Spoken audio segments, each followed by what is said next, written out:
Vieux con, n'importe quoi. Je tourne le dos et je m'en vais. Ils sont tous malades s'ils pensent qu'ils vont me marcher dessus. Ils se fourrent tous le doigt dans l'œil. Baboni Touré.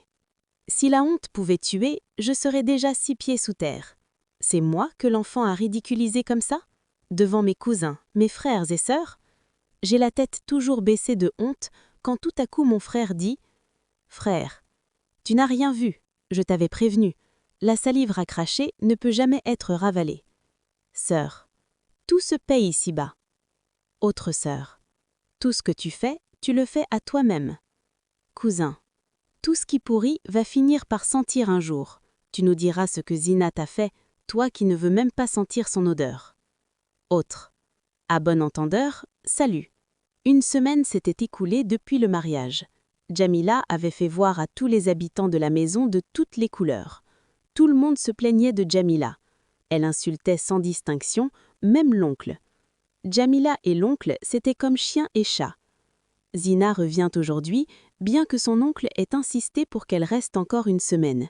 Elle n'a pas voulu, non pas à cause de son mari, mais à cause des enfants, dont les congés étaient terminés, et de sa boutique qui restait fermée jusque-là. Il fallait bien qu'elle rentre. De là où Zina se trouvait, les nouvelles couraient vite. Elle était déjà au courant du comportement de sa coépouse envers l'oncle.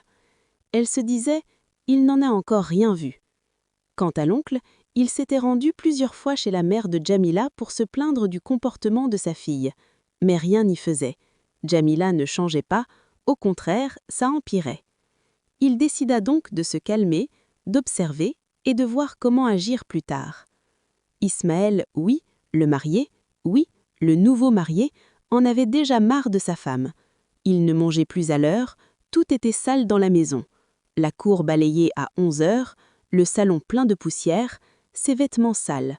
Et pour couronner le tout, Jamila ne se lavait qu'une seule fois par jour, le soir, et elle ne faisait rien de ses journées, à part regarder la télé, novelas matin, midi et soir, parfois jusqu'à 1h ou 2h du matin. Ismaël regrettait son mariage, mais en même temps, il se disait que c'était parce qu'elle faisait partie de la famille, donc qu'avec un peu de patience, ça irait. Zina lui manquait. Ses enfants aussi. Elle ne décrochait pas ses appels, ne répondait pas à ses messages. Même pour lui permettre de parler aux enfants, elle refusait. Il s'était une fois rendu chez l'oncle, mais Zina avait refusé de le voir. Ce jour-là, il était abattu, mais il ne perdait pas espoir. Ouassangari Zina Touré. Aujourd'hui, nous rentrons chez nous. Je me suis reposée, j'ai réfléchi à ma vie.